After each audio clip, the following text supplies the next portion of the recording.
राजधानी भोपाल से खबर सामने आ रही है, जहां अंतर्राष्ट्रीय बाघ दिवस पर मुख्यमंत्री ने दी बधाई।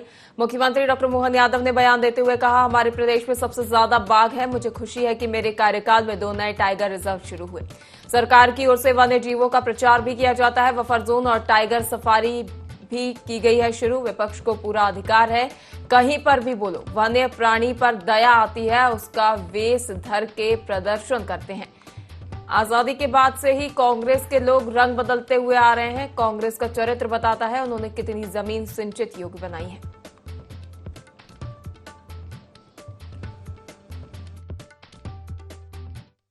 आधे से ज्यादा बाघ अपने देश के अंदर है और देश में सबसे बड़ा अगर कोई राज्य बाघ को अपने राज्य के अंदर गौरव से रखता है वो राज्य मध्य प्रदेश है।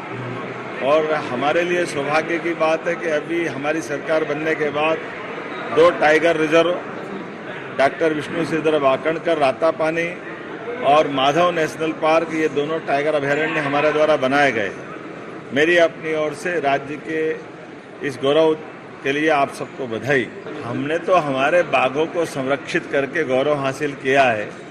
हमने अपने वन्य प्राणी की पूरी चिंता करने के बाद अगर कोई किसी सरकार के द्वारा यथायोग्य प्रकार से वन्य जीवों का नियम अनुसार हस्तांतरण करने में तो हमारे पास वो अच्छे प्राणी हमको दे दे तो हम कुछ बाघ भी देते हैं। लेकिन हमारे सभी प्रकार के जू, हमारे सभी प्रकार के वन्य प्राणी विहार, इन सब के अंदर हमने आगे प्लान बनाया है कि हमारे अपने टाइगर रिजर्व के पास में बफर जोन में भी टाइगर सफारी भी प्रारंभ करेंगे। आज मैंने सदन में भी मेरे विधानसभा के मित्रों को, खासकर अपोजिशन के मित्रों से कहा है कि आप 2.5 लाख से ज़्यादा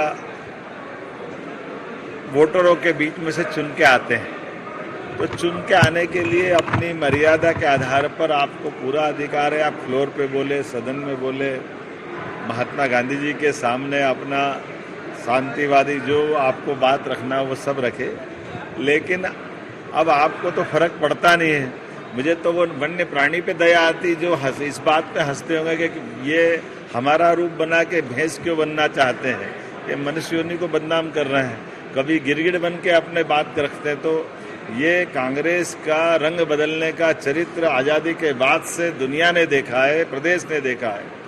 कांग्रेस हमेशा दोरंगे चरित्र से जीती है, तो अपने चरित्र को क्यों बता